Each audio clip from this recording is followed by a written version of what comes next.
Hi, this is Melanie from No One's Looking Podcast. I'm here to issue a trigger warning for today's episode. We are going to go into detail and share a story of a traumatic event that one of our guests has experienced. Please keep in mind to keep yourself, your mental well-being safe while listening to the story today. I want to be a cow. And then and she was like, he hit me, call 911. And I did. I'll be honest, like, I felt a little bit sick. I was like, I think I might have to get up and go. Right. Like I said, if I can just help one person going through, like, a shitty time and make them realize they can get through it.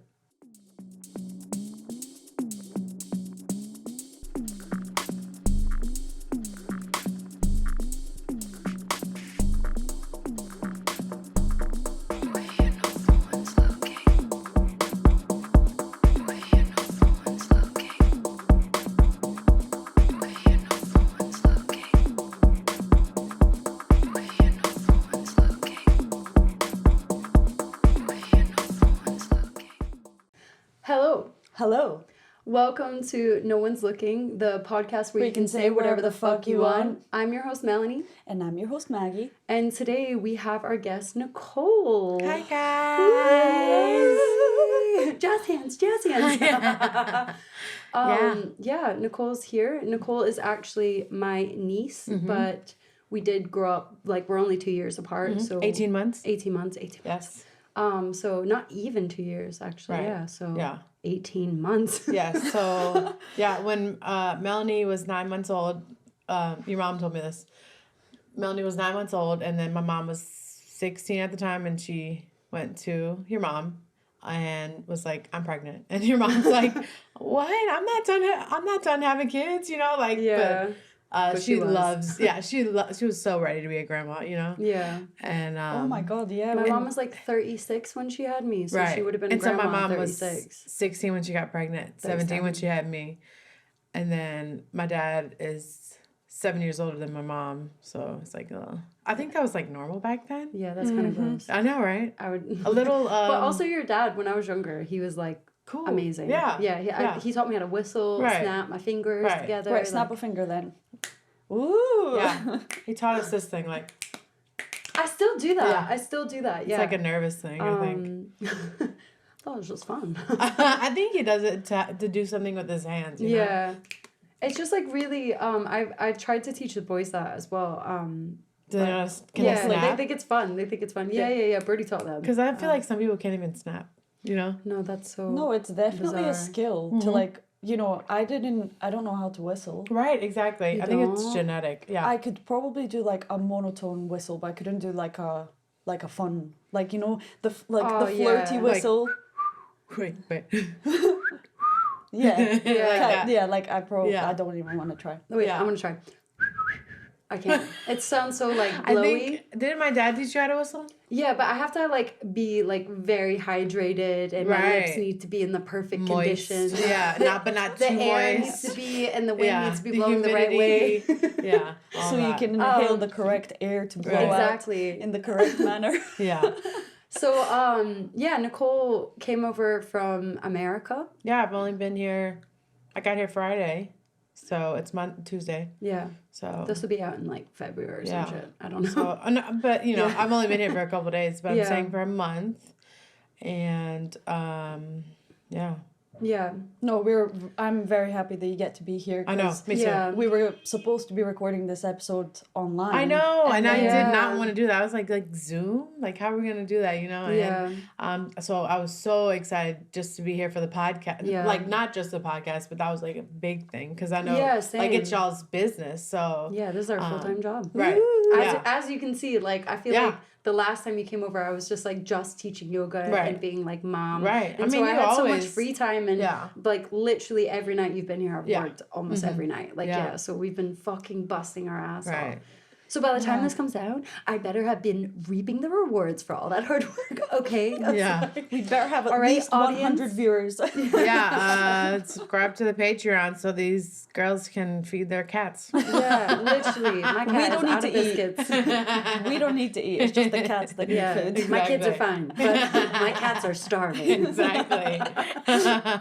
We're about to eat that cat. She needs her biscuits, Melanie. So yeah, today we're going to be talking about, obviously our theme for this season is childhood, which I feel like will continue on even into the second season. But yeah, we're going to be working through some childhood stories. Nicole's got a very big life event that happened to our family. I've mentioned it a couple times on the podcast that my sister had passed away. Right. And that's my mom. Yeah, that's So, Nicole's mom.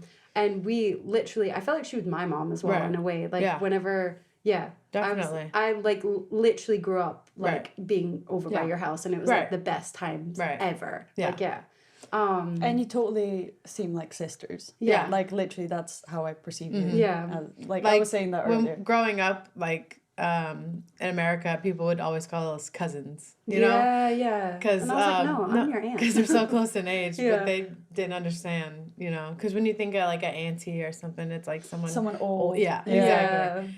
But no, I'm her niece. I know. I'm so proud. I'm a proud aunt. Like I'm an aunt to like. I know, and now you're a great children. aunt. Yeah, I'm a great aunt twice over. That's right. Yeah. Right. I'm super proud of that. Yeah, because Yeah. I have a 3-year-old, and then my cousin has a 3-year-old. Yeah. So I'm like, oh my god. yeah. Kids at the I same have a time. nephew. Oh yeah, true that. Oh. Shit. Yeah. I'm an aunt. That's so funny. No, Yeah. just I've never met them before, but Oh, Yeah, okay. because Where- they stay in like Lebanon. I was Oh, gonna okay. say, yeah. so I've never, that's my brother. No, sorry, my dad's kids. Oh, okay. So they're like half siblings, right, and right. then the. We don't call them half siblings in this family. Yeah, it's just like because Yeah. literally, just I've never met them before. Yeah. Yeah, But- that's true. If I'd never met them, I would call them Yeah. half. Yeah. But like my sister was her birthday the other day, and like we always True. say happy birthday to each other, Uh-huh. and I'm always like happy birthday sis, and she's Aw. like she's like thanks sis, Yeah. like it's just That's cute. something. It's like Yeah. our tradition. Yeah. Yeah. So for me, I grew up. I'm the oldest of like it's Nicole, Nigel, Nolan, all N's because my dad's name's Nigel. So I'm the oldest, and then there's Nigel, and then there's Nolan, and we all have the same mom and dad. But before me, my dad had a daughter, so I have like an elder sister, but we're not very she's close. my age, isn't she?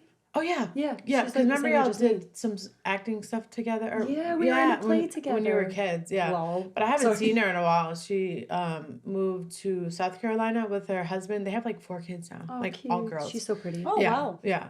And then my dad got married, and she also had 3 kids. So we're like the Brady Bunch because it's 2 girls and 1 boy. So it's like all of us together. It's 6 because it's like me, Nigel, and Nolan, and then my step siblings.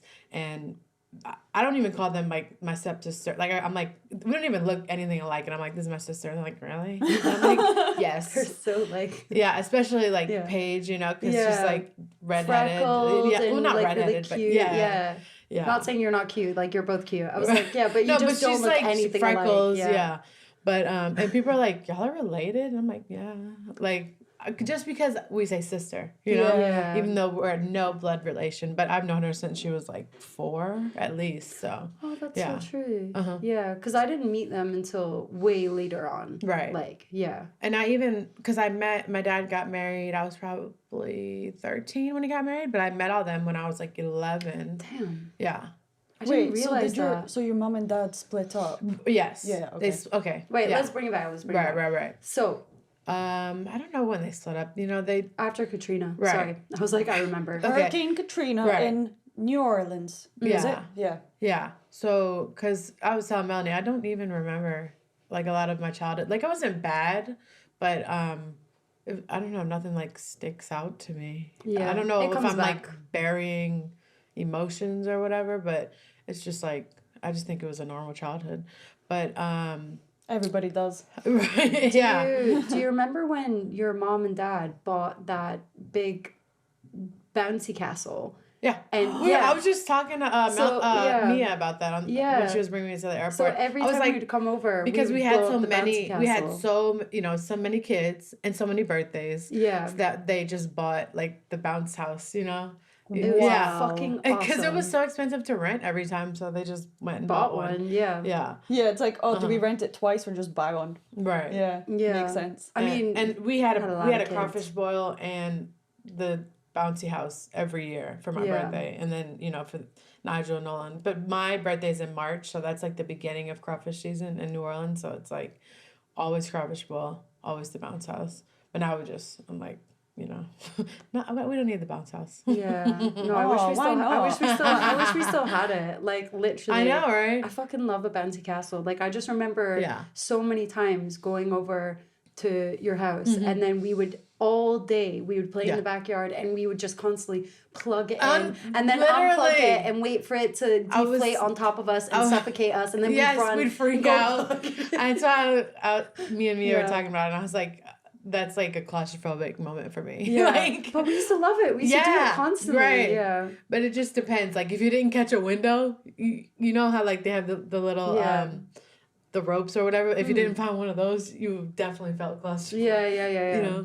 No, I'd be terrified of it. Oh my God, I'm gonna suffocate. And sometimes we would put water on it too, so we're like, oh, that was so fun. Let me just like replicate a drowning and like suffocation.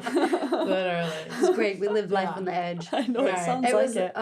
In that backyard, I remember we were playing some game. We used to love playing like dogs, like pretending to be dogs. Yeah. But I remember one day I was like, I want to be a cow. And then and I was like right outside your back door, and you had that big sticker, that bush that had pricklies, like prickly bush, like a really sharp like leaf.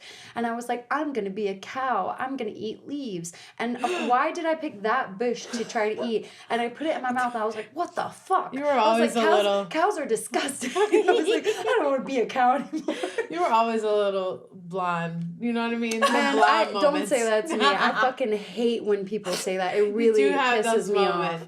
I was just a kid, like just period. I was just a child. That's like, no, everyone, I've literally seen every kid tries dog food. Like, I was like, every kid does that. I know you have. I don't know if I remember Issa. Yeah. Oh, yeah. Yeah. And then I realized it was disgusting. I was like, gross. Right.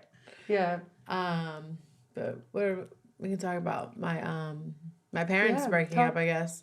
Were you close with like both of them? Because obviously I have my perspective of everything, but right before Katrina, we moved from New Orleans to Mandeville, like before. I forgot about that. Yeah. So August we started school at Mandeville, which is like across the lake from New Orleans, and so Could you also briefly talk about Hurricane Katrina and like what it was, because some people might not know. Oh yeah, it was just the worst hurricane like that. Yeah, it was like a Category 5 hurricane that hit New Orleans. Straight for New Orleans, the levees broke. Yeah. So my house, like we hadn't sold it yet. My house in New Orleans, like it just got flooded like to the roof. Yeah, you know what I mean? Yeah. Oh my God. Yeah. Like everywhere in New Orleans is like that. Like you couldn't go into the city for months. So what do you do? Only because we have levees in New Orleans, just to explain to people who don't know anything about this. So in New Orleans, because obviously we're below sea level and it rains a lot, they have to have these huge levee, which a levee is like almost like a fucking ginormous ditch. Like it's like a man-made hill. Okay. Yeah. And it kind of catches all the water. Yeah. Okay. But they didn't make them strong enough, so they broke. They literally broke, and all the water came in. So the thing that was supposed to protect everyone in the city, literally because they were mixing the concrete with sand, which weakens it, but also stretches the concrete. Yeah. So it's just a way to make money. Yeah. And it broke, and it fucking killed loads of people. Yeah. And my dad's a firefighter in New Orleans as well, and my uncle, your brother. My brother. So they had to stay in New Orleans during the hurricane. Yeah, so that was really rough. Like I remember, because we went to Slidell, which isn't even that far from New Orleans. It's like 30 minutes. It's like the stupidest place to go to evacuate from a hurricane.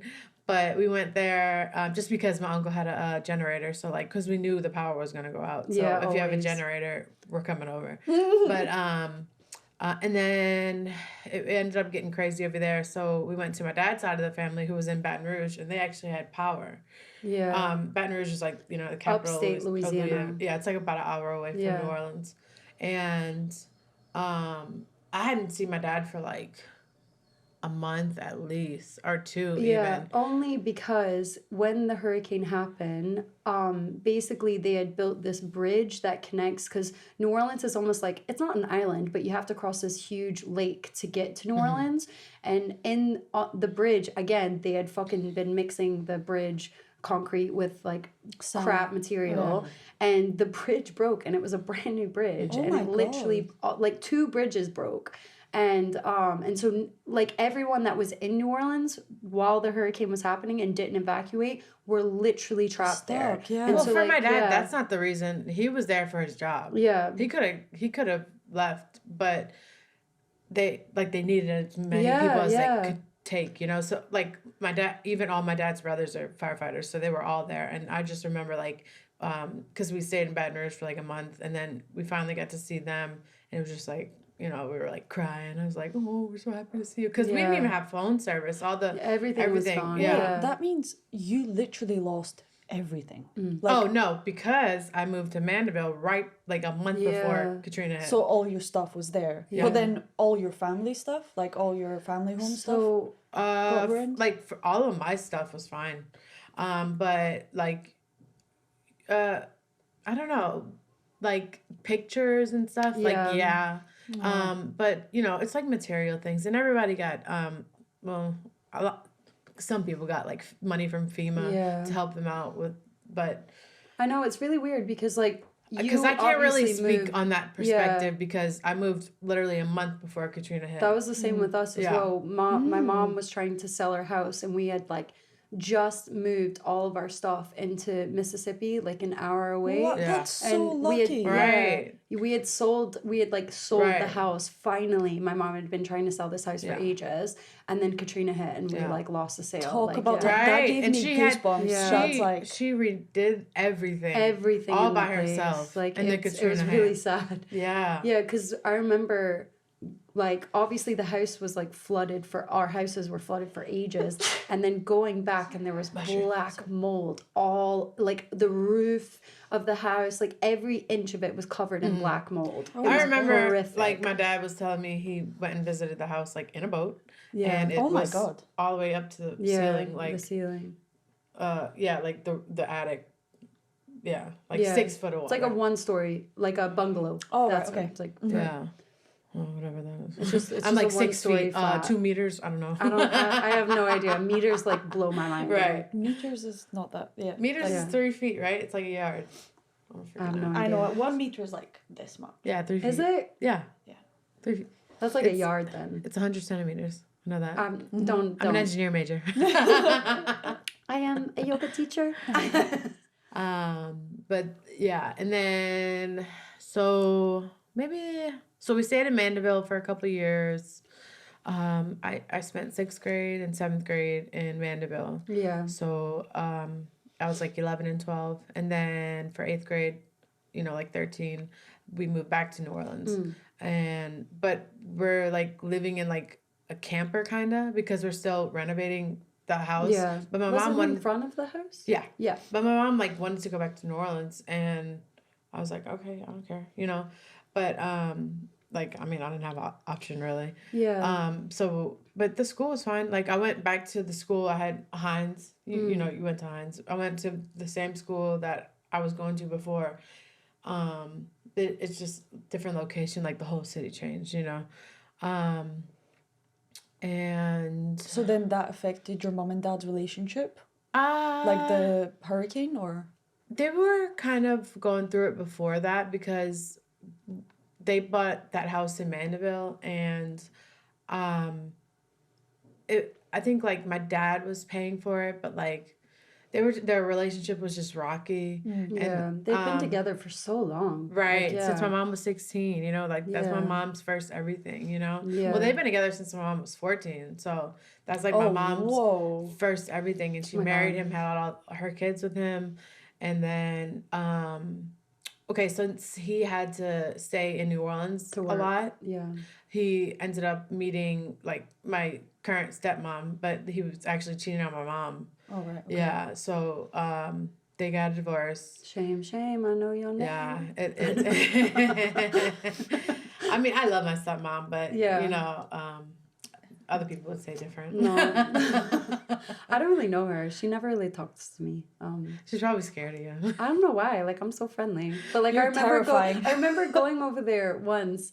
And like no one spoke to me. Really? And I was with like I brought like my current boyfriend at that time. That was a while ago. Yeah, literally, and I was like, this is so weird. I was like, I don't ever want to come back here. So, yeah. But I get it. Like it would be weird because like as if I have like animosity towards her. I don't care. Like I was so little. Like I'm 15 years younger than Melissa. No, like, and I still feel that same way. Like when my dad looks at me, he feels guilty about you do look just like Melissa. About my mom dying and stuff, but we'll get to that. Yeah, we'll get to that. Yeah, but so I was gonna say she's probably scared because when my mom found out that they were like he was cheating on her, she went to Lafayette, which is 2 hours away from New Orleans, with baseball bats with my Aunt Noelle. Really? I did not know this. Yes, and Paige remembers. Like Paige was like young, and she was like, God. My mom was just told me go hide under the bed or something. No, that's so. I literally got goosebumps. Yeah, I was like, this is crazy. Yes, I was like, I would never like move on, but but at the same time, like I couldn't imagine being together, like since you're 14 and then them cheating on you. Like what a heartbreak. Yeah, you know, you think you've been through heartbreak, but like I'm sorry, that's too young. I know, because I feel like I've gone through heartbreak, but then I think about like everyone has, you know? Yeah. And it's life. Right. And I'm like, man, my mom must have had it really bad because just I couldn't even imagine like all them years, you know? But I guess I never realized like what was going on until we moved back to New Orleans because my dad stopped paying for the house, basically. Yeah. You know what I mean? Like in Mandeville. And then we moved back to New Orleans, and then my mom started dating people, you know. Yeah. And so it was just like, oh, okay. But it was like, whatever, child of divorce, one of a million, you know? Yeah, because I guess whenever you lived in Mandeville and all of that, I mean, I saw you, but not as much, just because it was like treks, like from where I stayed. Right. So that I would say that's the period that I didn't see you the most in like my life. Yeah. Yeah. So we were only there for 2 years, but I remember y'all coming over and stuff. And yeah, we came over. Yeah. Yeah. It was a nice place to stay. Were you affected by their breakup? And did you have any? I didn't know. No, I didn't really act out or anything. No, I don't think you know, like it's kind of like it's better to end it than to like try for the kids. This is so interesting. Like, just a quick observation. So when my mom and dad split up, I didn't care. Like, I was kind of like, I was happy that I didn't have to listen to them argue. Exactly. Whereas in my brother, I swear to this day, is still pissed off that they broke up. And like has this, sadness and sort of resentment that they broke up. And I'm like, so you'd rather them be unhappy and be together? See, no, me and my brothers, we're all like, no. Like, it is what it is, you know? But also in our family, I don't think I've ever seen one successful marriage. Yeah. Ever. Yeah. Like ever. Even people, in my opinion, who are married in my family, not everyone. I'm talking about like maybe just my immediate family. Like when I talk about cousins and shit, that we got like 100 million cousins. When I think about relationships in the family, I never like think about being together forever. Like I always thought that was a really foreign concept. And when I saw or heard about parents who were together for a long time or this and that, I'm like, surely that can't be real. Surely you guys hate each other and have just stayed together for it. But now being with Brody, I'm like, no, like I could not agree more. That's like that was my perception. I always thought I'm gonna grow up and have kids by myself. Like I don't, because in Bulgaria nobody, like maybe 1% out of the people that I knew were together. Like, you know, everybody was kind of, had like their mom. Well, yeah, because growing up and seeing my family, like, I only knew toxic relationships, you know? Heard that. And, like, I look at my little brothers and my brother closest to age to me. He's only 2 years younger than me. He just got married, and like he is the best husband. And I'm like, I am so proud of like the men that they have become. Even Nolan, like my younger one, he's about 20. Don't kill me, Nolan. But they are just the best boyfriend, and it's crazy because like, my first boyfriend, like we had the worst relationship. Like it was like, and I'm so embarrassed that like we even fought in front of my brothers. You know what I mean? But like, I feel like maybe hopefully that showed them what they don't want to be like. You know, because they're great. They treat their women like queens, and I'm like, yes, like that's what at least you know, and that I think that's why I'm single, just because like I don't want to downgrade.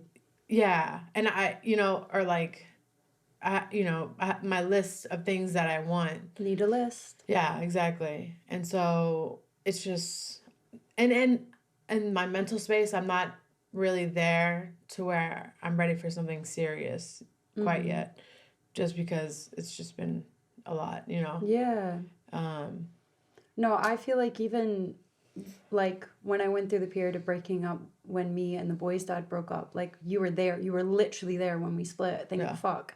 Because I just remember, like, literally writing down, like, you accept the love you think you deserve. And I was like, I'm going to write a list of all the things that I fucking deserve. Right. But then again, that list grew with every person that I was seeing, even for a week. Right. I'd be like, I really like these qualities in this person, but I really hate these. So that goes, like, like, do you know what I mean? So it's like, I didn't know that I liked when men cook for me until I dated someone for a wee bit who would cook for me all the time. And I was like, I need that. Like, I need that. Right. I didn't know that I liked when guys cleaned for me or some shit like that. Like, yes, these little things. Yeah. So, I think having a list and standards, and if someone doesn't meet that, just being honest with them, be like, look, this isn't going to work out long term, but I'm happy to chill with you. Exactly. Like, that's why I'm always honest. Like, as friends, you know, as friends. Like, let's I'm start ready off to like date that. as friends. As friends, yeah. And then they start hating and being like, I'm being friend zoned. Yes, you are. Yeah, I know. What's wrong with that? We're just friends. With Benz. With Benz. Yeah. So what was it like? Like, obviously, you went from, like, Nigel and Melissa being together, your mom and dad. Yeah, so... And then all of a sudden you were like, now you have... Yeah, so like now your stepmom.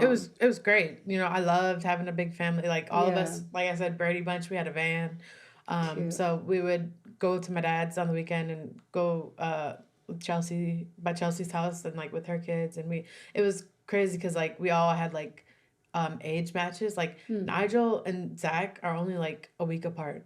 Like, and then me and Lauren are only like 2 years apart. Maybe she's like 2 years older than me, and then Nolan and Paige are like a year or two apart. Like, that's crazy. So close. Like, we all had like our match. All going through puberty together. What the fuck? No thanks. Yeah. And so that it was great. We were just like, you know, get into all the run the streets. We were the street rats. Love that. Yeah. And but then so my mom got married as well. She only knew him for like 3 months, 6 months. Only that? Because sure. Whenever Melissa became single, that was when me and her got close. Yeah, because she started going out. And I was like 4. So you said your dad got married at when you were 13. Yes. Yeah, because then I started hanging around Melissa consistently, like when I was 14. Yeah. Yeah. So I'm just like trying to connect the dots. Yeah, that sounds right. Yeah. And I think I kind of like resented her at that time because she was like, but then now I realize that like she never got to have that single life. Yeah, especially going from like 14 to being married to having all these kids, and now you're in your 30s and you're like, oh, I missed out on all this shit, you know. So I feel like, and I was a teenager too, so I was like, why is my mom not being a mom? You know what I mean? Yeah. But like she does had every right to, you know, go out and do that. So she dated, and then she met who shall not be named. Voldemort. After, you know, she got her partying out and all that, and then she met him, and I swear they only knew each other for like 3 months, and then they got married. I think my mom just wanted to get married. She married because my dad got married, and she was like, I want to get married. She's like, you know what I mean? Like, we competitive. Yeah, like, I just felt so bad for her. Yeah, me too. Looking back, you know, because I couldn't imagine, you know, what that feels like. So she just didn't want to be alone, I guess. So she got married. Did you hold resentment towards your dad and kind of like, was she kind of like looking at what he was doing and that's why she felt like she wanted to get married? Or definitely. Yeah. Yeah, everyone said it. Yeah. I swear, it was just because my dad got married that she got married. You know what I mean? Yeah. Because, like, why get married that fast? Or why get married at all? You know? Because he was like, I remember... And then he had, like, 5 kids already. Like, yeah. Like all young. She just changed whenever she got with him. Because we hung out a lot and we were really close. He was and just then so all of a sudden, controlling. Yeah, all of a sudden, as soon as she got with him, like, I wasn't allowed to hang out with her. Like, we weren't going out or hanging out or anything. And I felt like... Wait, allowed? He just had, like not allowed. Like, she just stopped seeing me. Like, do you know what I mean? And stopped, like, we stopped doing stuff. She just put all of her energy into him. Yeah. Like, that's why it was hard for me, like, when she died, because, like, it was a weird place where I was kind of mad at her for not, like, being a mom to me, you know, like, because I was a cool kid. We were all cool kids, you know, and I just felt like she was more focused on herself. But, you know, like I said, and she deserved to have that because, you know, she was 14, like, when she first got together. Yeah, it's nuts. But for me at the time, I was just like, kind of had resentment for her not being like a normal mom, you know. Yeah, I remember. Yeah, and I was just like, you know, like, why doesn't she like me or whatever, you know? Like, I remember, like, because, you know, we always tell each other I love you and stuff like that, like, especially Mama. And my mom, like, would never, like, when we're on the phone, okay, love you, bye. Like, not even that. And I remember, like, one time she was drunk and she was like, I love you. And I remember that. You know what I mean? Oh, my God. Yeah. I had the moment like that the other day with my mom. She never says, like, I love you. Right. Because I think my grandma never said I love you to her. So it's a real moment if they say it. Yeah. And she said that to me the other day on the phone. And I was like, Selby. So she said, I love you. Yeah. I know it exactly. It was like a moment. Yeah. Mm-hmm. Makes me want to cry. I know. For real. Yeah. And, so... Melissa got married and then, because Melissa had another child after you guys, you three. Yeah, when she got married to Voldemort. I can't remember if was it before or after she got married? Was it after? After. Because I can't remember that timeline. They got married quick. Yeah. And then it was crazy because she got pregnant really quickly. Yeah. And she asked me, like, how do I feel about her having another kid? And I was like, if you have another kid, I'm going to move out. And so she had an abortion. Really? Yeah. I remember it happened. Yeah, because I didn't really know about it. Because I didn't like him. I wasn't ready. Like, I thought, you know, I was like, Mom, like, you're doing all this so quick, you know, like, not being the best mom to me. And now you're, like, trying to have another kid. It's like, you need to chill. But then, you know, she got pregnant again with Eden. And, I mean, you know, it was fine. But I think I was, like, a bit older, like I was like a teenager, you know, like 14, 15. So I was like doing my own thing. So I didn't really care. Cause I think when Eden was born, I was like 15. No. Yeah. That would have been, sorry. You must have been like 15 and, yeah. Sorry. Sorry. And then, so my mom died when Eden was 18 months old. Yeah. Yeah. So, so they, you know, I mean, they stayed together for however long, whatever. And then, so I'm like, should I just jump into the story? Yeah, just go ahead. Well, okay, so I'll just jump into the day she died, was murdered. So her and my stepdad at the time had like a party. It was like it was in January, so it was just like I was about to say Christmas party, but it was just like a barbecue. Yeah, it was just like a barbecue party. But I had been gone all day actually. Like I was by my dad's mom, my Riri, I call her, And so she dropped me off home, and they were kind of drunk or whatever. And then he was like accusing her of like cheating or some, you know, like controlling stuff. Yeah. And then she was like, I'm done, you know. But they were both kind of drunk, but not like wasted, you know what I mean? Yeah. They're just like a little drunk. And so we get in the van. She had that white van, remember? Yeah. And so it was me, her, and Eden. And Eden's only 18 months old, you know. And Nigel and Nolan are at my dad's. Yeah. So it was just us three. And then, so we leave, and we're about to go to Momo's house. Yeah, my mom's house. Yeah. But we turn around. She's just pissed off. So she turns around, and then we get back to my house, because we didn't make it blocks away from our house, you know, so we just went back to the house. And I guess because she, you know, wasn't done with this fight, and she was like, stay in the car, be ready to call 911. Like, she told me that. Really? Yes. I didn't know She that. gave me the keys, said stay in the car, be ready to call 911. And then what the fuck? We were in there for like 30 minutes to an hour, like me and in the Eden, car. Yeah, and then Eden, she was still in diapers, so she took a poop, and it was bad. So I had to bring her inside. Explosion. I had to take her inside, and just give her a quick bath, because it was one of those poops, you know. Yeah, exactly. Yeah. And they're just like fighting, throwing shit, and like literally like throwing drawers. You know. Yeah. Who was doing that? Lance. I mean, Voldemort. Yeah, that's okay. Yeah. I don't care if his name is, you know. It doesn't matter. Right. Yeah.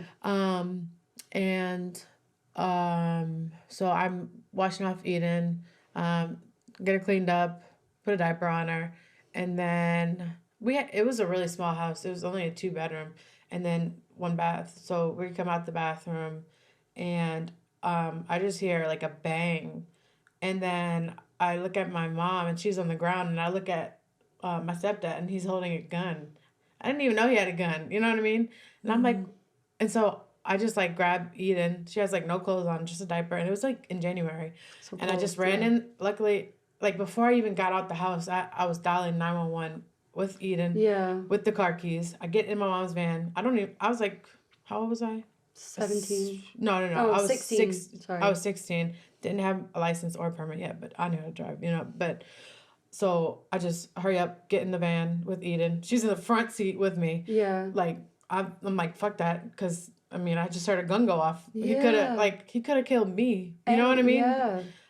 So we just I hurry up and get in the van, and then I'm already on the phone with 911. I'm like just keep repeating my address. My mom just got shot. Just keep repeating my address.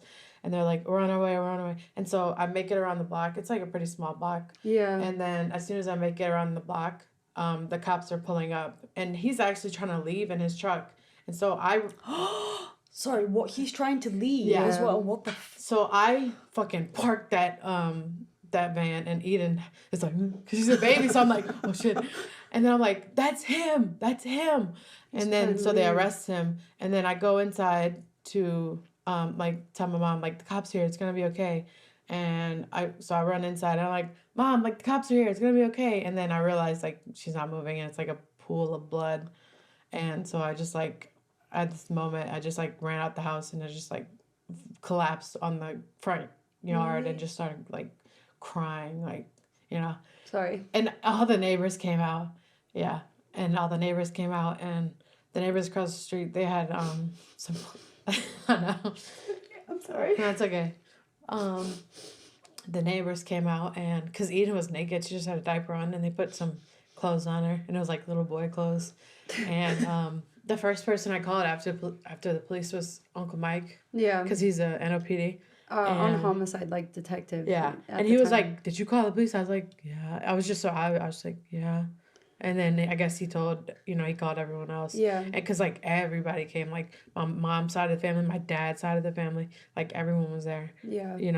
And he went to jail. And then we had to go to court for, a couple weeks. Yeah, because he tried to, like, say it was an accident or some shit. He tried to, like, basically say that it wasn't his fault. Yeah, so I was 16, and I was the only witness, so I had to go to lawyer's office. And then they were like, do you want to testify, or are you happy with him getting 35 years? Yeah. And I was like 16, so I was like, I don't want to testify. But like looking back, like if it would have happened today, I probably would have testified. You know what I mean? Yeah. Like I would be like, no, I can't talk or think about this. Yeah. It was I'd be like, leave me alone, don't talk to me. Right. Like, yeah. And so it's because I just had to keep telling the story over and over and over. You know? So, and I didn't want to see him. That was the main thing. Like you have to sit in front of him and see him.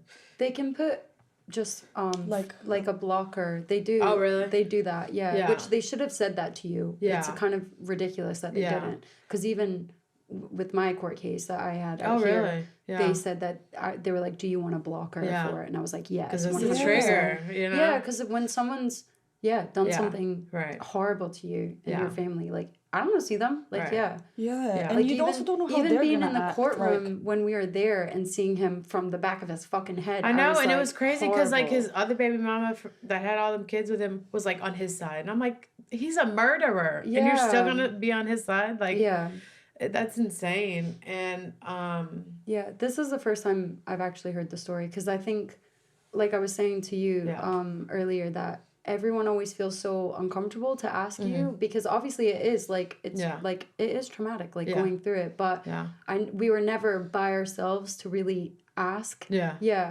But because I'm always like, I wonder if people know like I've witnessed a murder, you know what I mean? Like I'm a survivor. I could have died myself. You know? literally could have. He's a fucking lunatic. You know, but he got 35, but he's not out, but he's like on the work release program, so like he can, like, you know, you ever see the people pick up trash on the side of the interstate?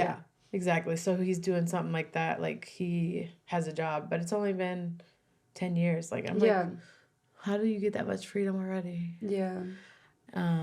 But but it's a weird, because he's also my little sister's dad. So I don't, like, I've gotten, like, you know, I haven't gotten over it, obviously, but it's like I've gone through it. And, like, if Eden ever wanted to, like, meet him, like, I would be happy to go with her. You know?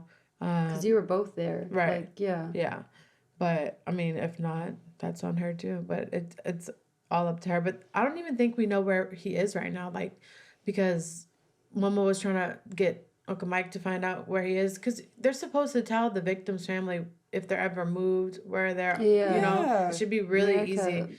But we don't even know where he is right now, like what jail he's at, or like what work release program he's on, you know. So but it was nuts. Like, I remember I was staying by one of my friend's house, and I just woke up. And I had like phone calls from everyone, like 15 missed calls each from everyone. And then I knew like something happened, but I was like too nervous to call anyone back. Like, or I think I called Matthew back. He was like, just come home. And I was like, okay, like, do you know what I mean? And then I noticed that because Melissa was the only one who would, like, basically, I just ignored half of my family all the time because I just didn't really get along with a lot of people except Melissa.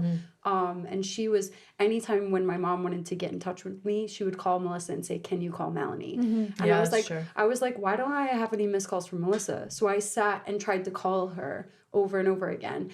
And then I pulled up to my mom's house and her van was sitting outside. And I was like, oh, that's why she's not answering, because she's here. And then I walked in, and it was fucking weird. Like, I walk in, all the lights are out, except for in Mama's room. Just the TV was on. Eden was sitting in the bed, and everyone was in my mom's room, which is not a big bedroom at all. And you weren't there. Right. And Michelle wasn't there. It was just, like, my two brothers, Eden, my mom. And then, like, Mama just came up to me and was like, he killed her. Like, he killed her. Like, you know, Melissa's gone. And I was like, what? Like, what the fuck are you talking about? And then she told me, and I fucking flipped out because I had, like, just tried to call her, and I, like, literally, like, started, like, I was so dramatic. Like, obviously, it was a very dramatic thing. And I screamed, and I fucking ran out of the house. Like, I literally sprinted into the woods, like, in the middle of the dark, just because I was like, I literally can't be around anyone. Like, that's how it was, like, when that moment I saw her. And I was like, it was it's like, really run. over. But like I was telling you, like, whenever, like, he shot her. I didn't know he shot her in the head because she died instantly. But when I saw that he shot her, I was like, before I knew she was dead, I was like, oh, finally she's gonna leave him. You know, like that was my first thought. Yeah. But then, you know, he shot her in the fucking head. So yeah. The fact that she told you to call 911 before. Yeah. Like, and that wasn't the first time I called 911 on him. I mean, they used to argue every night. That's horrific. Yeah. See, I didn't know any of this. Like, and I had called 911, like, because I used to go downtown all the time. You know, my mom used to let me be pretty free, unless it was, like, too crazy downtown, like in the French Quarter. And, but it was French Quarter Fest one weekend. This was, like, a couple months before. And she was like, he hit me. Call 911. And so I did.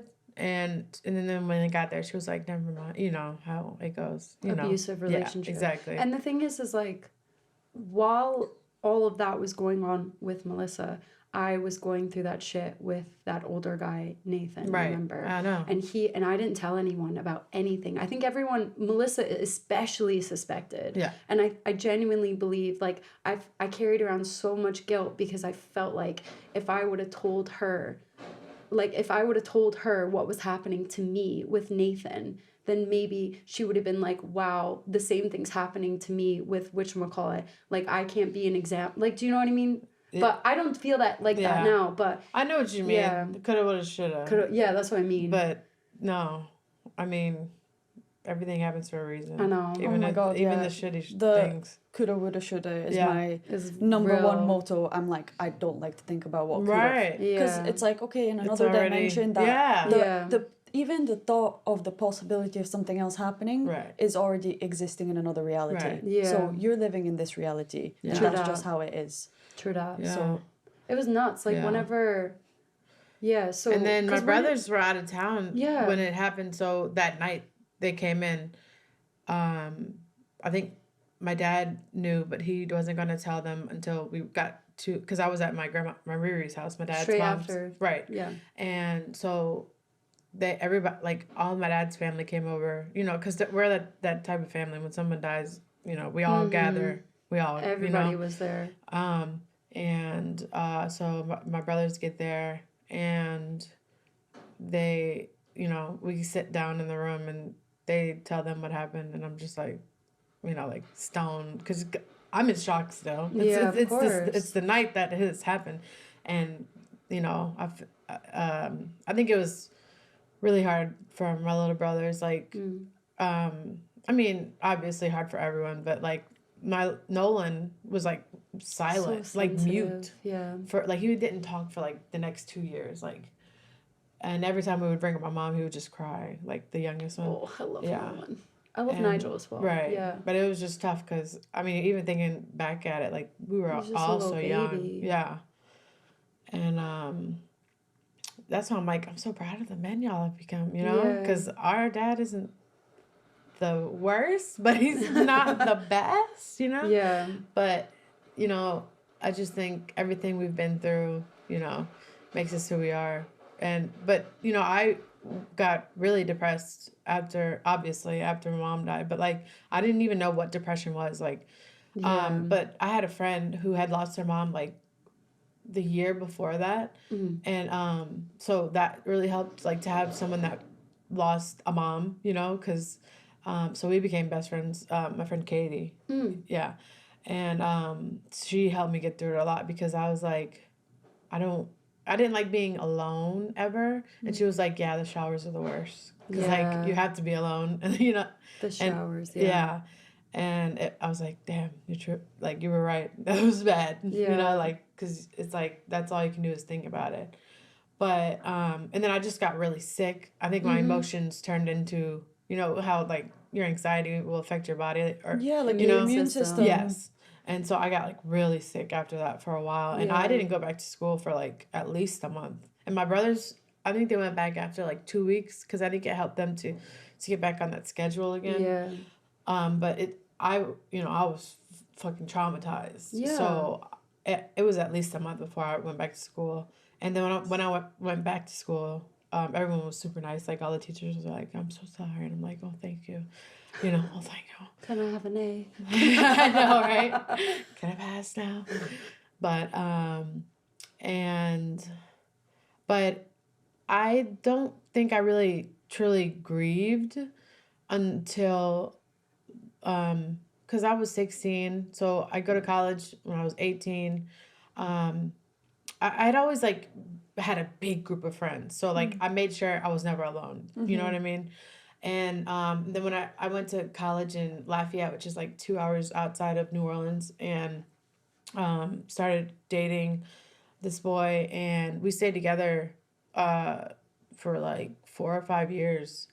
And we lived together, like but that first year at school we like failed together because we were just like up each other's asses. So like we flunked out that year, and then we went back home, and like since it was 6 kids and like my mom just suddenly died, it was all of us in a 3-bedroom house. So it was like the girls in 3 girls in one room, 3 boys in another room, and then my parents in their room. I mean, Chelsea and my dad. Yeah. In their room.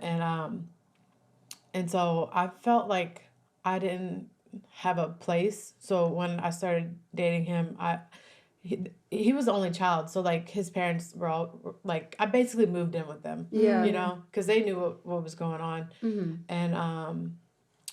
And so we eventually got our own place, but then it just didn't work out.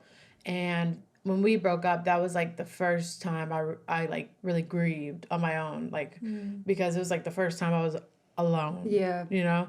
And I was like, damn, it took me this long, because like I was like 21, 22, and I was like, it all just hit me. And that's when I realized like I'm depressed. I started having panic attacks, like, and that's when I started medicine for depression and stuff.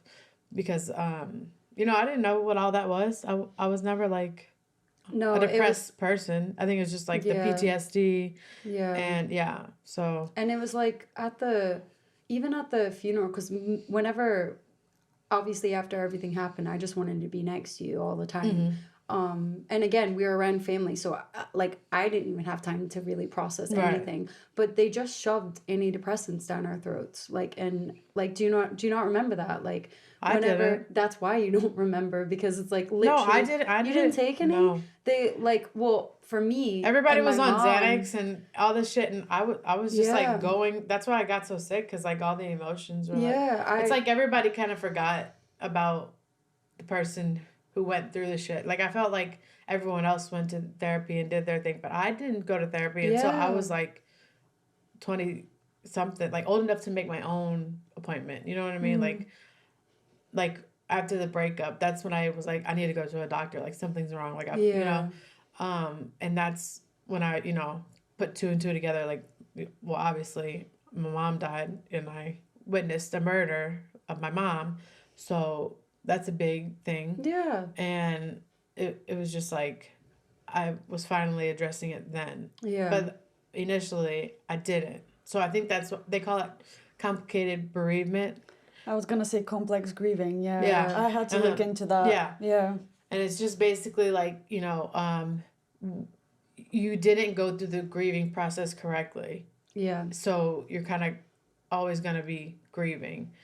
But the goal is to, like, one day, be able to, like, talk about her without crying. You know what I mean? Like, like celebrate her life. But, I'm still working on that. Yeah, I was like, I'm not there. I just cried. Right. But, yeah, I mean, like, even me, I didn't speak for 3 months. Like, after the whole court shit ended, I fucking fucked off. Yeah. And I genuinely don't remember those 3 months of my life. Like, I literally blacked out from depression. Yeah. Like, and I don't remember. Like, Yeah. So, like, I had nightmares for years after that. I don't get them anymore, thank God. But it was just, like, the same night, like, over and over. Yeah. Because, like, when I went to therapy, like, finally, and they were like, do you have dreams about it? I was like, not anymore. At this point. Missed it. Yeah. Where were you then? Right. But, so I had to do that all on my own because, No one brought me to therapy or anything. So when everybody else went to therapy, were you offered to go to therapy and you just turned it down? No, okay, so they just didn't. Yeah, but the thing is like in our family, taking any sort of medication for mental illnesses or doing therapy is kind of almost frowned upon. Like how you said, like in Russian culture, there's no word for mental illness. Like there's words in America, like anxiety, I guess, in my family, but even still now to this day, when everyone's like, educated on everyone it, looks down on me for like taking my antidepressants, taking my which panic is fucking medicine, ridiculous. And No, it's like what you were saying, that you didn't grieve in the right way. There's no such thing as grieving in the right way. It's just you just grieve. Like, so, and also basically my friend is going through a really tough time and she's grieving at the moment, and I wanted to see how I can help her, and I read up on it, and it was like complex grieving. It's you're just suppressing those emotions, so everybody thinks that you're doing really well, and then all of a sudden years later it hits you, and people are like, it's a bit late now, but you're like, I know. That's why like, it's not that's late. why you still get teary-eyed when you talk about the person, because I mean that's normal anyway, but like at a certain point you're supposed to like start celebrating the life that they had. But, for us, it's just like, I don't know. It was so traumatic. Like, it wasn't like, like we didn't, like the only thing I had left of her was a voicemail that she left me on the 1st of January, and I didn't even call her back. And she died, 10 days later? And... I think it was 9 days later or 6 days later. I feel like I've mentally blocked out that Me day. too. I can't ever remember. I remember her birthday, so that's the most important thing. But it was a voicemail that I didn't even listen to until on that day that she died. I was driving over and I was like, oh, I've got a voicemail from her. Literally listening to a voicemail from her on that night. And it was like, hey, like it was just a really nice message. And she was like, where the fuck are you? Like, me and Eden are here. We miss you. Love you, bitch. Like, and then I was like, I literally kept that for ages. And now that I'm a mom, it's just like, oh, I wish my mom was here, because she would love to be a grandma. Do you feel like whenever you had Issa, it was like that was another trigger in a sense?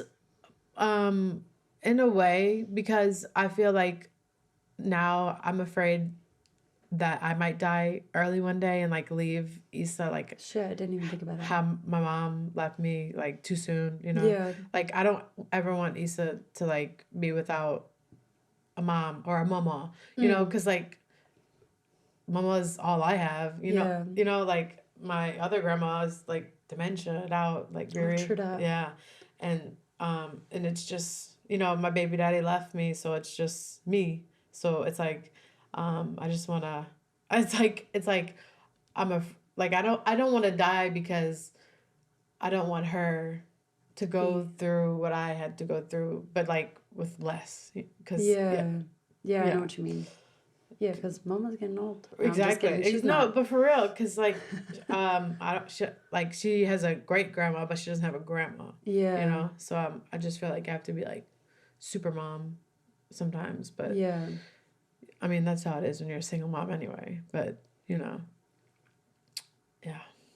Damn, you're so strong. You are. Oh, thanks. Super strong. Thanks. I think we should also talk about, because I didn't know there was a difference between, like, anxiety and then having a panic disorder, which is what you've been, is it proper diagnosis? Yeah. So, do you mind just I've been diagnosed with... No, and I was also gonna add, how did it start as well? Because again, my friend is going through something like that. And she had her first panic attack, and it's happened after she lost her dog, but her dog was like her little daughter. Like I've been through something. So I almost lost my dog, and I feel that. Well, I've been diagnosed with ever since I've been going to the doctor. I've been diagnosed with depression, anxiety. But anxiety is so severe that it doesn't really, I don't have anxiety. It just jumps straight to panic. So they call it panic disorder. And then I have PTSD, obviously.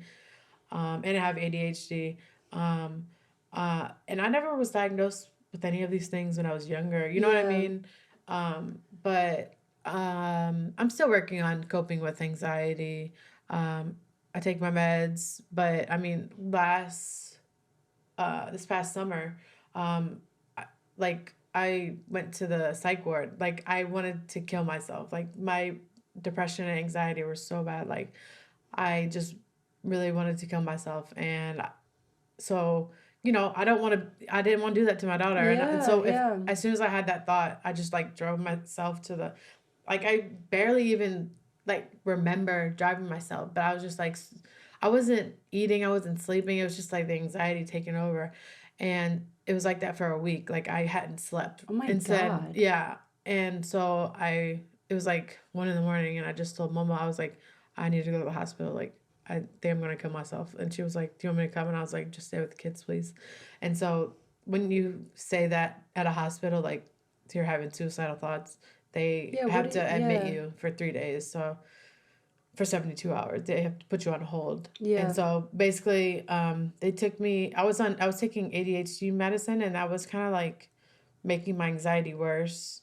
Cause they had me on such a high dose of whatever, like speed, you know, like, cause ADHD medicine is like speed.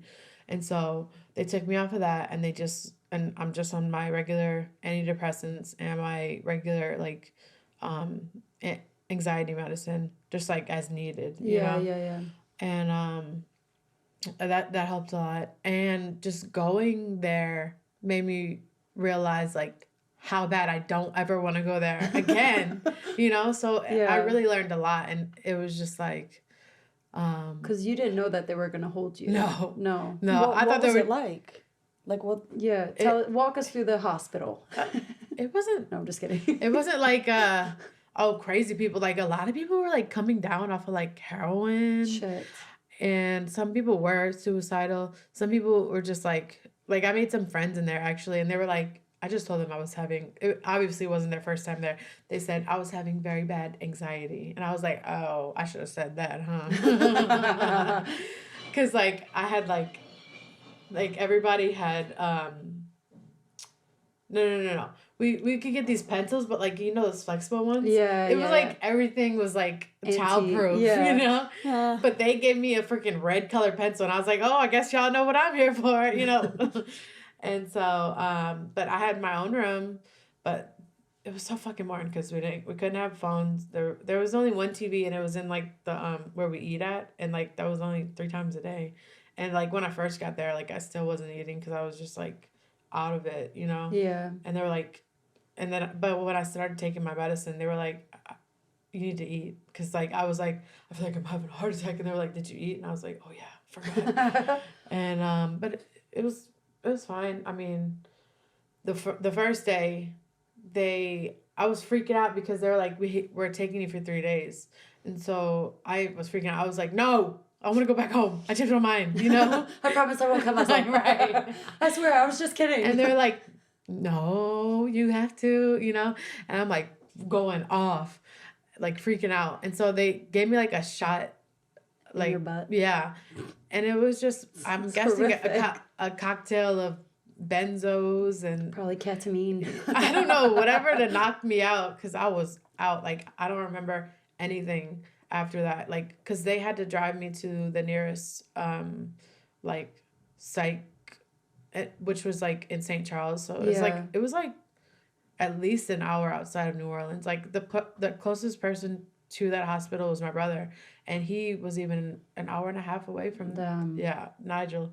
And so like I get there, and I must have been cutting up, but I don't remember because they gave me all these drugs that like, and so I was like freaking out, crying. So the whole next day I'm like passed out because like whatever they gave me, I was just passed out. So I missed like a whole day of like that I could have been talking to the doctor to get my meds straight. Yeah.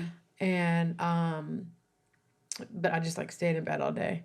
And the next day, you know, I was like, no, and that night when I was like finally a little bit clearer from whatever they gave me. I called Mama and I was just crying. I was like, I'm so sorry. Like, I don't want to be here. And she was like, she was crying. She was like, it's okay. Just do what you have to do. Yeah. And, but, you know, it really wasn't that bad, especially towards the end. Like, I mean, it was like 3 meals a day. And we had snacks. Can I get one more day here? And I made friends at that point, you know? Yeah. So, like, you know, we were just... It wasn't the worst. And we all had our own rooms. Yeah. So, like, and it was just boring. That's all. Like, especially my last day, it was like a Sunday. And the weekends are like the slow days. Because they have group meetings during the week. Like, a lot of them. But on the weekends, they only had like one. So I had like nothing to do. Yeah. And we couldn't go in each other's rooms. But they also they didn't have like a common area space for us to like hang out. You know how you see in like movies or whatever? Yeah, like a common room. Yeah, like where you can like play board games or whatever. They had that, but it was like only during breakfast time, lunchtime, you know. Only for the orange pencils. For real. And so it was just boring, honestly. And I was like, if I can't even get a pencil or a journal, like how am I supposed to like grow from this? So they had this really nice nurse one day, and it was like the Saturday I was there, because I got there Thursday night, so all day Friday, that's when I was like zonked out. And on Saturday, this really old nice nurse, she's like, you haven't gone to any groups today? And I was like, no. She was like, have you eaten today? I was like, no. You know, and she was just like so nice. She brought me like I swear 20 magazines. Oh, and I went through them nice. all, bro. Yeah. And then she brought me like a journal, and because you can only use the journals they give you. I don't know why. Like, they said they have a reason for everything they do. Yeah. And she brought me the red colored pencil. I don't fucking know why. And so I just started writing, but it wasn't like. It was more like what I want to do when I get home. Like, I want to have a better schedule. I want to, like, show gratitude to things, you know, and kind of, like, this thing I learned in there, it was like the triple P's. It was like, if it doesn't bring you peace, prosperity, or... something. Penetration. Or like profit. I don't know. Profit. It was like all these positive things. If it doesn't bring you this, then you need it out of your life. Yeah. And so like when I got home, it was just like, you know, I was dealing with like baby daddy drama, and I just like cut that out. Yeah. You know? Well, because it was just childish. And I was like, I have a child. Like, I can't afford to be childish. You know what I mean? So I just cut that out, and I was like, you know, if you don't want to be in it, don't be in it. I'm not gonna force you. You know, I can do it. Like, I decided to have her, like, without you. So yeah, I got this. Right, yeah, exactly. We got this. Right, our family got this. Right. Yeah. And yeah. Nuts. No, I remember. Mama, it was so dramatic. Like, I was walking, I got off the bus, didn't take me all the way to Portobello, so you know that big junction. So I was like walking home, and it was pissing down rain. I'd just come from your house, and it was like pitch black, and I was like, oh, I'll just call my mom because I feel like a bit unsafe, like I'm gonna get kidnapped. Like, so I was like, FaceTime her. Nicole's in the mental hospital, the psych ward, and I was like, what? Like, literally. And I mean, I from FaceTiming you over the months kind of leading up to that, you just weren't the same. Like, your skin color looked different, even that. And it was like, when I spoke to you, you were either really, really shaky, like your voice was really shaky, or you were really rude. Yeah, so it was like, there was no Nicole. There was no in-between Nicole, kind of like it was just like, yeah, so I knew, and if I said, are you okay? You would get super defensive. So I was like, okay, I'm going to back up and I'm not going to mention anything. Yeah. And then I remember FaceTiming Nolan, your wee brother, because I was trying to call Nigel, and being like, I don't feel like she's okay. Yeah. Can you guys check up on her? Because what can I do? Right. Like, I can't fly over and I'm not on that point where I can do that. Yeah. And I was like, and I'm not going to call Mom. I reached out to like my brother Nigel and his now wife. like right before I went in, and I was like, hey, I miss y'all. And like, they didn't respond. Yeah, that's what I mean. It's like, no one's like, I don't know how. But it was nice because they ended up like, they wanted to visit me in the mental hospital, but I didn't want like anyone to visit me. Yeah.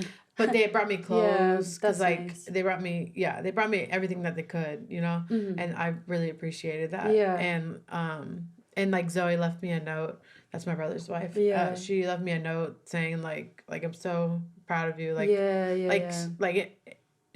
that note that she left me made me realize like how out of it I had been. You know. Yeah. She, like if she could even tell, like, you know, it was like, oh, everybody could tell then. That's you know? What I mean, yeah. Yeah, and I didn't even know, you know? I know, yeah. So it's hard to, like, say, because, like, I could risk ruining our relationship by trying to be like, you're not okay. Right. Like, do you know? Because I've had that, like, almost happen before. Right. Whereas, like, yeah, so it's like people have to realize it on their own. But also, like, I feel like if it's more than one person saying that, then maybe that person is more able to hear it. Do you know? And especially from someone like on the outside, like how Zoe was, because she could just. It's kind of like, because she's not blood related, but she is family. Yeah. So she could kind of see it from the outside perspective. Yeah. And she could see that like it was me, like focusing on the wrong things. And and then when I got out of the hospital, I was just like, I just want to be a good mom. Literally, you know? It was like you were a totally different person. Yeah. And, you know, because I'm in school too. So, like, this whole semester, it's my first semester without my ADHD meds. And it was, like, really scary at first because I was just kind of overwhelmed, you know? Yeah, of course. But I got through, like, my hardest classes, you know? You smashed it. Yeah, literally. So that really showed me. I'm like, yeah, they had me on crack for, like, years. That's what I mean? Is, like, ADHD medicine shouldn't feel like speed if you have ADHD. Right. And that's what, like, I find really scary in the States is that they just are so happy. They kept over-prescribing. Yeah, I was like, I'm having, like, panic attacks, like, every day. Oh, here's They're like, medicine. oh, well, let's up your Seroquel to, like, 100 milligrams. And I'm like, no. Fucking knock you out. You know, yeah, and I'm on, like, 10 milligrams of Lexapro. That's what I've always been used to. And every time I'm like, oh, I keep having panic attacks. They're like, oh, why don't you watch some videos? Have you heard of a Calm app? Or, you know, those. And I'm like, why don't you go for a run? And I'm like, I'm so depressed, I can't get out of bed. So how is that going to help? No. I was going to ask, like, do you have any coping mechanisms that you've Not really. learned? Yeah, no. And now I've realized it's like, if you had gone, for example, to a doctor, instead of them saying, have you heard of the Calm app? It's like, they're meant to talk you through it. I've tried so many therapists, and that's why I think the best therapy is talking to friends and just seeing how they cope, or, you know, even though we've you know, I don't like comparing, like, traumas, like, you know, because everyone has been through different things that can be considered traumatic. Right. Like, you know, me witnessing my mom die, like, just because it's like, really fucked up, doesn't mean that, like, my friend Katie, her mom had an aneurysm, and I was like, well, you didn't see her get shot in the head. But then I realized people, you know, they grieve differently. Like, you know, people are stronger than others, or I don't even know, like, what it is. If it's, I think it's just the way we deal with things, and the way we react to things. And I think I've always just been kind of like chill, laid back, and so, like for my friend, I was just like, that's what really made me realize that we've all gone through shit, and no matter how fucked up you think your shit is, like, or how little you think that the other person thing is, like, it hurts the same for them. Yeah. I think it's also the way we grew up, and it took me a long time to realize this because my mom also, because my mom's been through a lot, really fucked up shit. Like, and again, like, it explains a lot of the reasons why she is the way she is, but growing up, it was very much, all I heard was, you've been through nothing. Do you know what I've been through? Right. You don't deserve to cry because I've been through worse. And so I heard this growing up so much to the point that it was like, I didn't think I deserved to grieve. And so I think that's why I well, one thing, I just had to be away from everyone. But so whenever anything, so like when I got really angry because whenever you were going through this whole, like, you know, leading up to you going to the psych ward, I felt like, you know, this is everything coming to terms. Everyone's was so busy saying, look how well she's doing, look how well she's doing. And then it was like, as soon as you started to not do well, everyone wanted to turn their back on you. And I was like, I'm not there. Somebody needs to support her. And I felt like it's not fair. Like, why do you have to only grieve immediately after? Like, you can grieve years after whenever your brain allows you to process it. Especially being a mom, you know. That triggered it for sure. For sure. Like, it would trigger it for me. Like, even, like, so it's like, I was just really annoyed because everyone's like, it's been like 10 years. Why are you? And I'm just like, it doesn't fucking matter how long it's been. I realized, like, oh, it has been 10 years. This year. Yeah. So at the time it was like 9. Yeah. No. Because I went this summer. So I was like, oh, it's been a decade. Like, but still, this year. I was like, you know, because I was like, because I don't do well around holidays, because that's when she died, you know, like that's when her birthday is, that's when she died. So I don't do well in winter just because that seasonal depression, but it's really because of the PTSD, you know? Yeah, of course. So, yeah, but like you said, it's good days and bad days. You know? And that's what I mean is like, but I really appreciate that, you know, you saw that, like, like I wasn't doing good, so people were like, why aren't you do better? But it's not that easy. It's not. You know? And then anytime I would bring it up, I'd be like, because I even said when I called Nolan, and I was like, I think this is everything from Melissa. And he was like, I remember, obviously Nolan was really supportive, really great and everything. And he said something like, oh, my mom died too or something. I was like, yeah, but you weren't fucking there. Right. Like, you weren't. It's totally different. It's a totally different grieving process for you. And even for Eden, like you would say, because she'll, in the back of her mind, some part will remember that. Because she cried, like, when she was 2 years old. Like, she would have nightmares every night. Like, she was a very anxious child. Baby. You know? And so it's like, but no, I remember whenever you finally got out and I finally got to FaceTime you, I literally cried. I know. Because you were just, like, all of a sudden you were just like, Nicole, like that. And then to see you, like, finally, when I would call you and not, like, I wouldn't feel like shit every time we would, like, do you know, because I would just be like, something's not right. I'm not doing enough. I can't, like, do you know what I mean? Like, how do I talk to her without offending her? And that was, like, the first time I saw you cry, I swear. I was so in a long time. Yeah. Because Melanie likes to hide and cry. I like to go to the bathroom and cry. That's my crying spot. Right. And but, I don't mind. But sometimes it's just an overwhelm of emotions and you don't know how to feel. But 100%.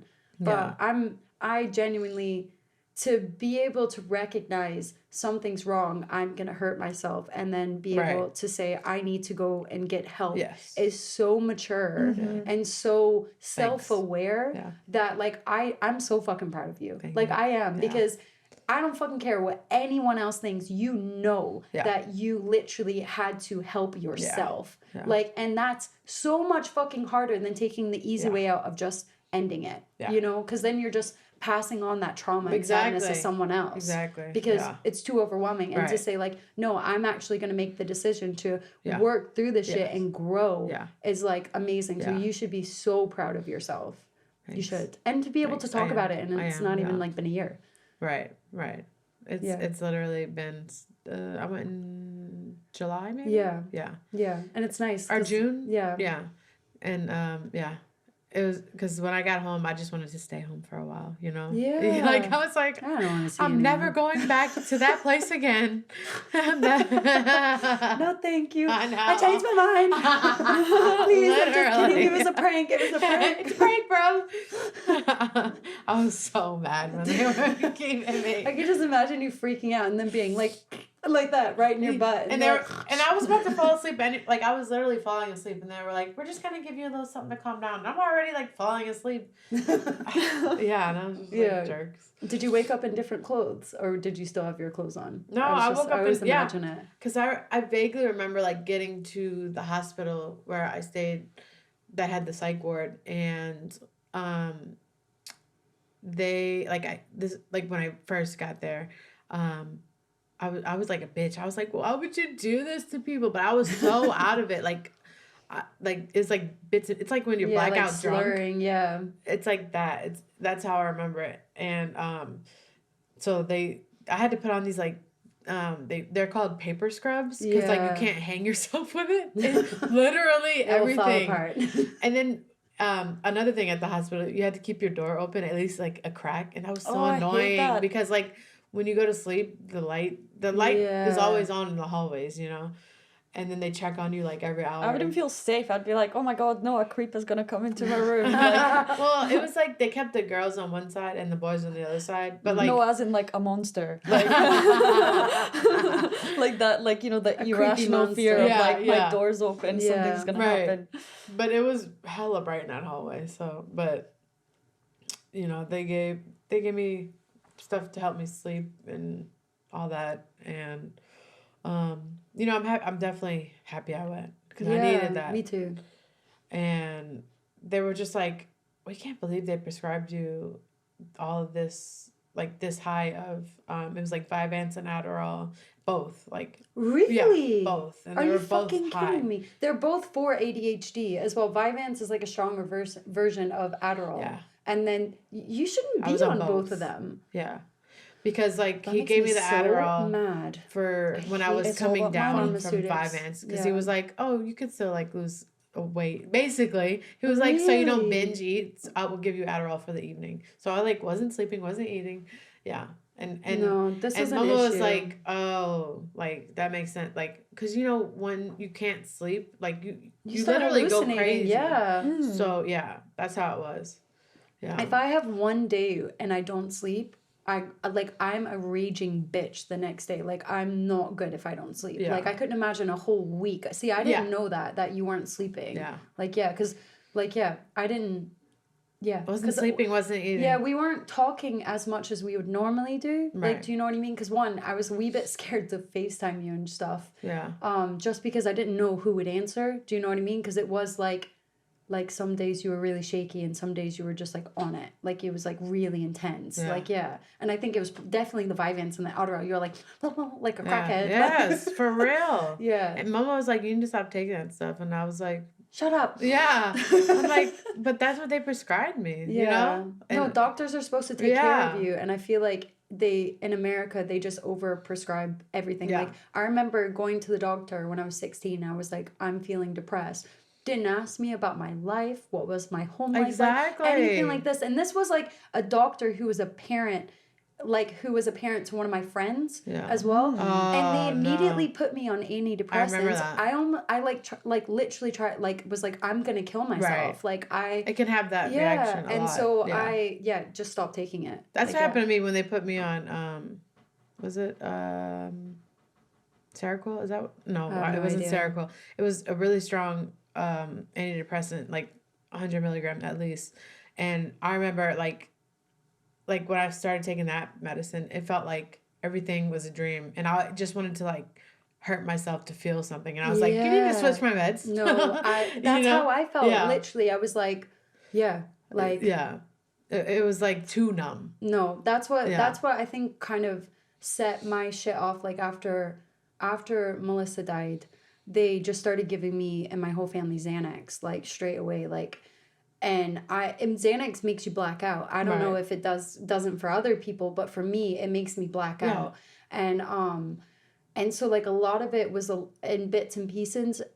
And I remember, you know, Mama was on it, Michelle was on it, I was on it, Matthew was on it, everyone. Like we weren't prescribed. We didn't go to the doctor. Just I don't know where these pills came from, but we were on it. I wasn't on any of that. But I'm happy I wasn't. But like at the same time, maybe I probably could have used one. No, because that's what I mean is that like you took one at the funeral because I remember I gave it to you, really? And then we had half a glass of whiskey and we both had a nap together in the bedroom. I remember. I don't know if you'll remember that. Not really. It was like the after party, like at Riri's house, and then we went upstairs and had a nap because I was like, "Is this too much?" And you were like, "Yeah." And then so I was like, "Take this, it'll knock you out." And then we both had a nap upstairs, but I stopped taking it because I was blacking out so much and I couldn't remember anything. And then when I stopped taking it, that's whenever I blacked out for 3 months.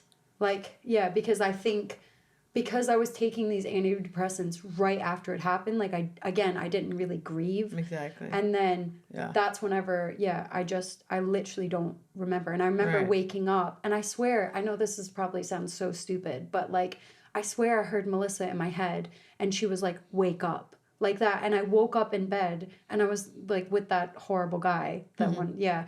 Because I think in my headspace, I was so fucked that I was like, I need to be in the shittiest situation and need myself to be in the, like, feel like shit. Yeah. And so I, like, you know, went back in that situation, and he, like, locked me in his house. Yeah. Like, I remember, because he didn't want me to leave again. Yeah. And I didn't care, because I was so depressed that I was like, I'll sit and all this. And that's when I had kidney failure as well. Like, because I wasn't, you've seen Euphoria? Mm-hmm. When she's so depressed that she almost has kidney failure because she's not going to the bathroom. Right. I was so depressed that I wasn't going to the bathroom and holding my pee for too long, and I almost died from kidney failure. I was in the hospital for a week. I remember that. I don't. Yeah, like I know, because I wasn't speaking to Mama and shit. Like, and so.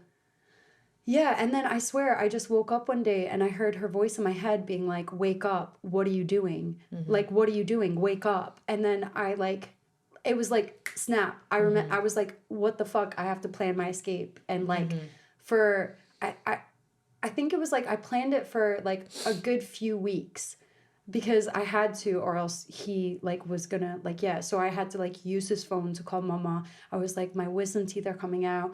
I was like, can you please drive me to the dentist? So he would drive me to the dentist, and they were like, you need to get it taken out in like Hattiesburg in Mississippi. And I was like, okay. And I was like, please, Mom, can I borrow the car so I can go and get my wisdom teeth taken out? And he would always have my keys. Like, he would never let me have my keys myself. And then just slowly I had the car for a week before I had to leave. And I was like, you know, just making sure I wasn't like, he didn't see. And I would like, every day I would put something underneath like the thing in the trunk, and I would just slowly pack something in and then pack something in. And I made sure to leave enough stuff at the house so that he wouldn't get suspicious. So I had to leave loads of my shit. Like, I just remember these really nice cowboy boots. Anyway, but Melanie and cowboy boots. And and then so I was like, okay, bye, I'm going to get my wisdom teeth taken out. Yeah. See you later. And he was like, okay, because I was like really like properly planning it out. And then I went up to Hattiesburg, and I never spoke to him again, and made sure I blocked him on everything. And then I never went back to Picayune again, because I was scared he would find me. Yeah. Yeah. And because he didn't know upstate in Mississippi, so he didn't know where I would be, like, or anything like that. And so I just like literally hit up there, like, and I did get my wisdom teeth out though. Did he go looking for you? Do you know? Oh yeah, he was messaging. Oh, like the messages on, like, he would do shit like. On Facebook, he would be like, Melanie's a fucking slut. And, like, you know, did all of that. He was messaging me aggressively. Like, you know, obviously I called up my cell phone service and was like, can you please block this number, kind of thing. Right. So I never got text messages, but you can still see if you block someone, if someone's messaging. That was really intense, and I just, like, never went back.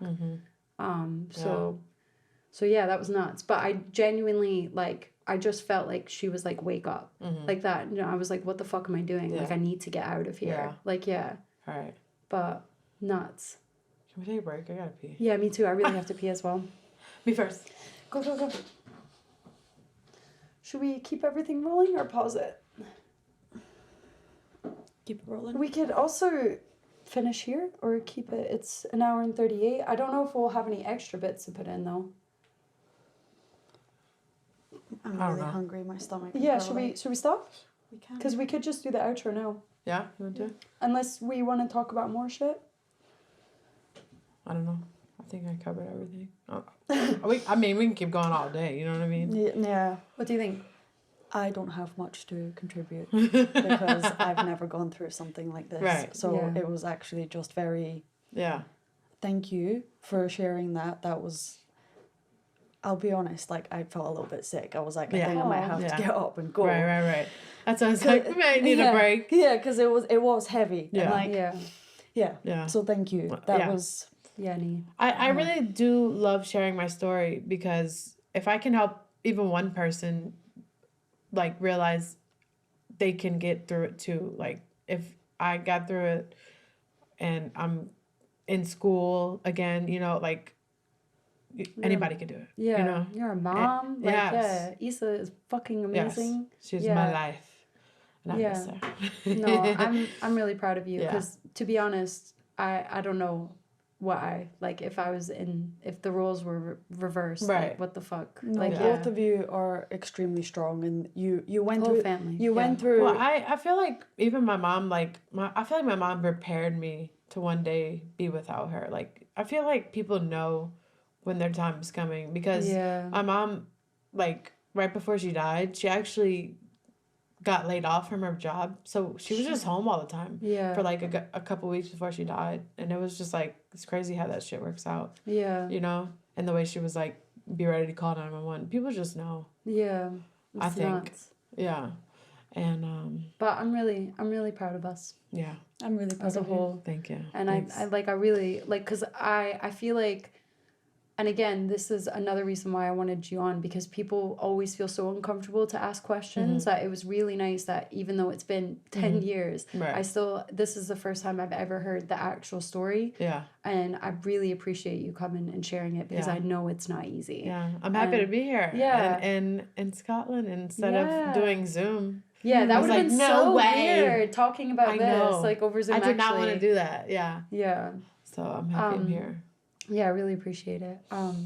But it's beautiful that you can move forward and hindsight is always 2020. Right. Yeah. And you can. Right. I'm so happy for you that you had all these different realizations and now you're doing so well.